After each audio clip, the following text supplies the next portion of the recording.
Et bonjour, ici Sébastien, j'espère que ça va bien. Aujourd'hui, je vais vous parler du jeu Speedy Gonzales que j'ai testé sur Game Boy, donc via ma cartouche originale du jeu. Donc un jeu évidemment dans l'univers des Looney Tunes, c'est un jeu de plateforme en 2D, avec une touche de Sonic. En fait, c'est un jeu Game Boy. La sensation ici du jeu, euh, on retrouve une vitesse qui quand même est assez présente, c'est assez important, hein, surtout que Speedy Gonzales est la souris la plus rapide du Mexique. En plus, le genre de jeu avec une certaine vitesse, c'est quand même assez rare dans les jeux Game Boy. C'est pas aussi vite par contre que Sonic, mais on a quand même une sensation de vitesse dans le jeu. On va retrouver notamment pour faire certaines références même à Sonic, on a des boucles, on va avoir des murs qu'il faut détruire à grande vitesse.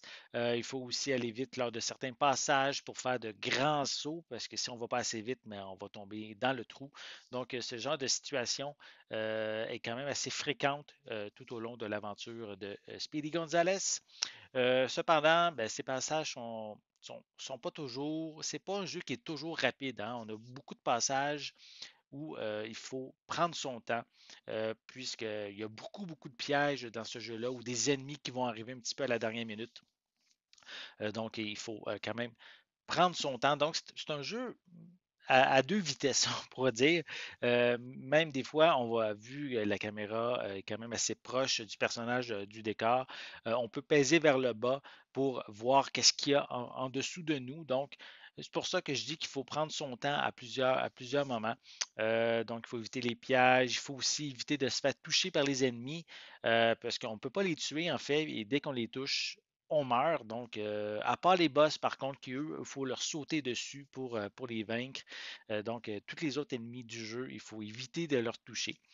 On a aussi un compteur dans chaque niveau qu'on va parcourir. Donc, il faut arriver à la fin du niveau avant le temps qui nous est donné. Donc, oui, il faut aller vite, il faut prendre son temps, mais il faut calculer aussi le temps qu'on a. Donc, on a plusieurs choses à vérifier tout au long de chaque niveau. Les contrôles sont précis. On a quand même ici un jeu qui se contrôle très bien, qui est bien maîtrisé de ce côté-là. La souris la plus rapide, justement, du Mexique offre ici un jeu avec un bon design. Les niveaux sont bien designés, sont bien réalisés. Et c'est vraiment, si on meurt, c'est vraiment de notre faute. On a même aussi certains passages où il faut être vraiment très précis au pixel près. Pour ça, les développeurs ont très bien fait leur travail. Le jeu possède en fait 18 niveaux qui sont répartis dans 6 zones. On va devoir traverser le monde de glace, Mexico, la forêt, le désert, on a des country et aussi l'île au fromage. Chaque monde possède 3 niveaux ainsi qu'un boss.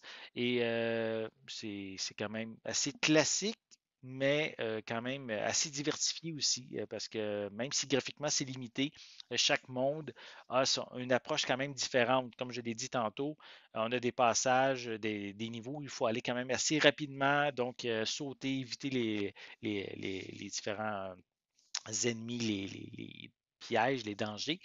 Et on a d'autres niveaux dans lesquels, eux, il faut faire certains allers-retours, découvrir des panneaux qu'il faut activer pour débloquer la suite du niveau, sinon on est bloqué. Ça dépend, chaque niveau est assez différent, c'est assez varié de ce côté-là. À noter aussi que chaque zone, mais on reçoit à la fin de chaque zone, on reçoit un mot de passe. Donc, on n'est pas obligé, il n'y a pas de pile de sauvegarde dans le jeu.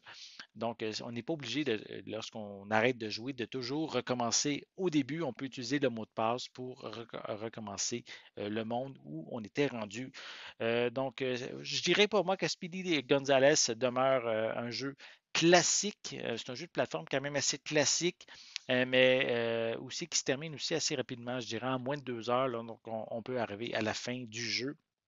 Euh, les graphismes, les environnements sont quand même assez basiques, assez pas nécessairement très détaillés, mais par contre, on a un jeu qui est quand même assez rapide et notre personnage, notre souris, est même très fluide à l'écran. J'ai jamais eu de problème de lenteur ou de frame rate qui diminuait à ce niveau-là.